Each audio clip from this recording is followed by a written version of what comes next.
अस्सलाम वालेकुम नाजरीन, मैं हूं आपका मेज़बान फयाज वलाना और आप देख रहे हैं फयाज वलाना ऑफिशियल यूट्यूब चैनल। नाजरीन, अमेरिका में जारी क्रिकेट वर्ल्ड कप के हवाले से क्रिकेट के शायकीन के लिए एक बुरी खबर यह है कि पाकिस्तान के अगले दोनों मैच, जो कि पाकिस्तान के लिए जीतना बहुत ज़रूरी थे, लेकिन दोनों डावांडोल हो चुके हैं। सूरत हाल ये है कि पाकिस्तान का अगला मैच अमरीकी रियासत फ्लोरिडा के शहर लॉडरहिल में होना है।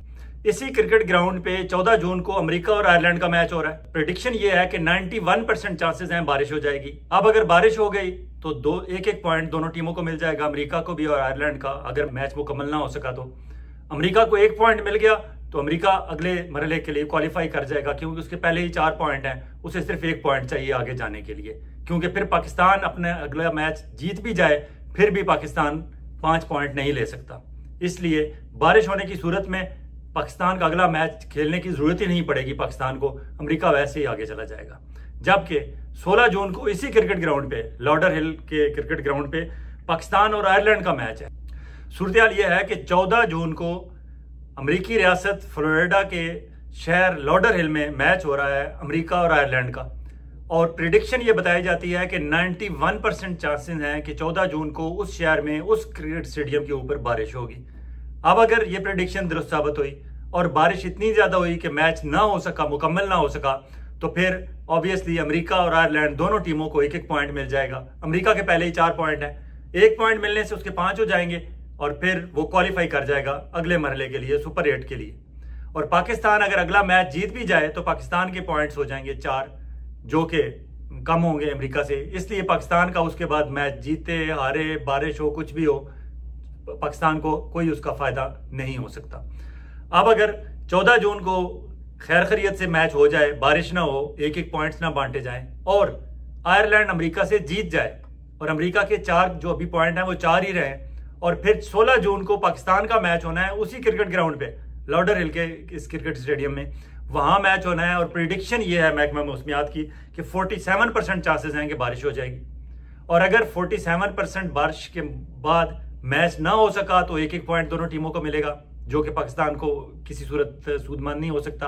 अगर मैच हो जाए मुकम्मल और पाकिस्तान जीत जाए, अच्छे रन रेट से जीते, पाकिस्तान के 2 पॉइंट्स पाकिस्तान को मिल जाएं और पाकिस्तान का रन रेट अमेरिका से ज्यादा हो, तो फिर पाकिस्तान सुपर 8 मरहले के लिए क्वालिफाई करेगा। इसलिए अब दोनों मैचों में से 14 जून को जो अमेरिका और आयरलैंड का मैच होना है और 16 जून को जो पाकिस्तान और आयरलैंड का मैच होना है, इन दोनों में से किसी एक मैच में भी बारिश हो गई और 1-1 पॉइंट दोनों टीमों को मिल गया तो पाकिस्तान इस मुकाबले से बाहर। और फिर वापस आके मोहसिन नकवी साहब जो सर्जरी करना चाहते हैं, पता नहीं उनकी कौम क्या सर्जरी करेगी, लेकिन मोहसिन नकवी साहब कहते हैं कि टीम की सर्जरी की जरूरत है। और मेरे ख्याल में जो सीनियर प्लेयर्स हैं बहुत सारे, वो तो शायद वैसे ही रिटायरमेंट ले लें, इससे पहले कि उन पे पूरी कौम का तनकीद की बारिश हो और फिर निश्तर लेके मोहसिन नकवी और वहाब रियाज भी उनके दिवाले हो जाएं और उनका सर्जरी करना शुरू करें। लेकिन मेरे ख्याल में अगर इस तरह की सूरत हाल हुई कि पाकिस्तान सुपर 8 के लिए क्वालिफाई ना कर सका और रत्ती बराबर भी अगर मोहसिन नकवी और वहाब रियाज के अंदर कोई गैरत नाम की चीज मौजूद हुई तो वो शायद रिजाइन कर जाएं। और ये सर्जरी वाली जो बातें कर रहे हैं ये शायद उस वक्त तक हैं जब तक टीम के चांसेस हैं कि वो शायद सुपर 8 के लिए क्वालिफाई कर जाए। अगर ऐसा ना हुआ तो ये कौम मोहसिन नकवी को और वहाब रियाज को नहीं बख्शेगी, उन्हें शायद रिजाइन करना पड़ जाए। बहरहाल दुआ की जा सकती है कि अल्लाह करे 14 जून को भी बारिश ना हो, मैच हो अमेरिका और आयरलैंड का, आयरलैंड जीत के 2 पॉइंट ले ले, अमेरिका के जो 4 पॉइंट हैं वहां ही रहे, और पाकिस्तान का मैच 16 जून को जब हो आयरलैंड के साथ तो बारिश फिर ना हो और फिर पाकिस्तान जीत जाए और पाकिस्तान 2 पॉइंट्स ले और इतने अच्छे रन रेट से जीते कि फिर पाकिस्तान का रन रेट अमेरिका से ज्यादा हो और पाकिस्तान 4 पॉइंट्स के साथ सुपर 8 के लिए क्वालिफाई कर जाए। अब ये दोनों तक सूरत हाल क्यों इस तरह की हुई है? ये इसलिए हुई है कि हम अगर मांगे तांगे के इस तरह के बंदे अपनी रिश्तेदारियां, जनरल आसिम मुनीर जो हमारे आर्मी चीफ हैं इस वक्त और पूरे पाकिस्तान के करता धरता है, इंचार्ज हैं तमाम चीज़ के, रियासत की आड़ में हुकूमत के भी वही है और रियासत भी उनके हाथ में है, अगर वो अपने मिसेज के रिश्तेदार मोहसिन नकवी को क्रिकेट कंट्रोल बोर्ड का चेयरमैन लगाएंगे तो फिर ऐसे ही होगा।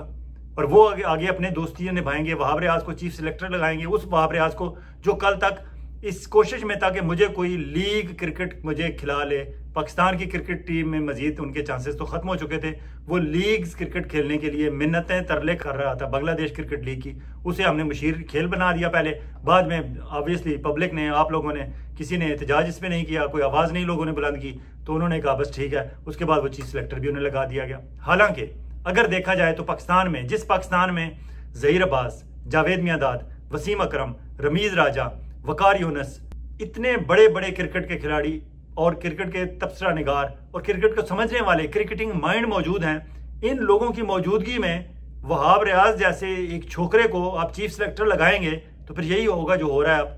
दूसरा एक और नुकसान क्या कर रहे हैं मोहसिन नकवी और वहाब रियाज, वो सिर्फ पाकिस्तान की इज्जत वकार खाक में नहीं मिला रहे बल्कि पाकिस्तान का टैलेंट ज़ाया कर रहे हैं। वहाब रियाज हमारे चंद खिलाड़ियों के क्रिकेट कैरियर से खेल रहे हैं। फॉर एग्जांपल वो बाबर का कैरियर इस वक्त एट स्टेक है, शाहीन शाह अफरीदी का कैरियर एट स्टेक है, साइम अयूब बहुत अच्छा प्लेयर है, उसका क्रिकेट कैरियर एट स्टेक है, अब्दुल्ला शफीक बाहर बैठा हुआ है लेकिन बहुत अच्छा प्लेयर है। इसके अलावा नसीम शाह एक यंग एमर्जिंग टैलेंट है हमारे पास, और पता नहीं कितने खिलाड़ी हैं। ये इन लोगों के फ्यूचर से, इनके कैरियर से खेल रहे हैं मोहसिन नकवी और वहाब रियाज। इजाजत चाहूंगा, बहुत जल्द एक और विला के साथ आपकी खिदमत में हाजिर होंगे। उस वक्त तक आप अपना और अपने गिरदोनवा के लोगों का इसी तरह ख्याल रखिएगा जिस तरह आप चाहते हैं कि आपका ख्याल रखा जाए। अल्लाह हाफिज।